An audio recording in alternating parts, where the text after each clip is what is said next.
नमस्कार। आज আমি বানিয়েছিলাম butter garlic mushroom rice. Butter garlic mushroom rice খেতে অত্যন্ত সুস্বাদু একটি রেসিপি, যেটা কিন্তু চিকেন রাইসের থেকে কোনো অংশে কম নয়।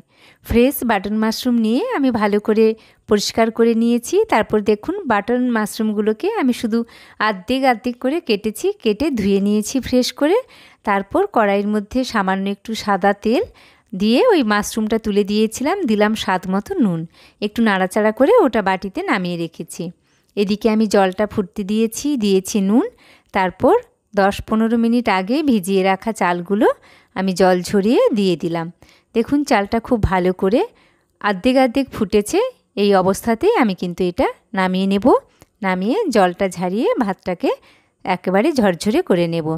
এরপর কড়াইয়ের মধ্যে অল্প তেল আর অল্প বাটার দিলাম তেজপাতা আর বেশ কয়েকটা গরম মশলা। তারপর দিয়ে দিলাম চা চামচের 1 চামচের বেশি রসুনের কুচি। তারপর দিলাম আদা কুচি, পেঁয়াজ কুচি, সবগুলো কিন্তু মিহি করে কুচিয়েছি আমি। এগুলো দিয়ে একটু নাড়াচাড়া করেছি। তারপর দিয়ে দিলাম একদম ছোট ছোট ডুমো করে কেটেছি গাজর, ক্যাপসিকাম।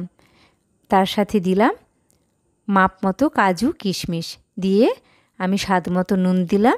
দিয়ে এটা ঢেকে দিয়েছিলাম, একটুখানি নাড়াচাড়া করেছি। তারপর ওই যে আমি মাশরুমটা কড়াইয়ের মধ্যে নেড়েছিলাম, নামিয়ে রেখেছিলাম, ওটা দিলাম। আর আমার ইয়েলো বেল পেপার ছিল না, খানিকটা তার পরিপূরক হিসেবে আমি দিয়ে দিলাম সুইটকর্নটা অল্প একটু ভাপিয়ে রেখেছিলাম।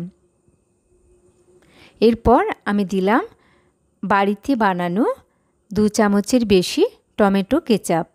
এটা ওই মাশরুম আর সবজিগুলোর সাথে মিশে গিয়ে স্বাদ নিয়ে আসবে, আর এই রাইসটার কালারটা খুব সুন্দর আসে, খেতে খুব ভালো হয়।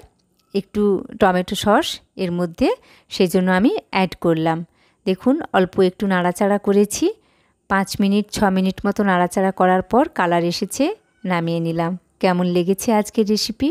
ভালো লাগলে লাইক, কমেন্ট, শেয়ার, সাবস্ক্রাইব।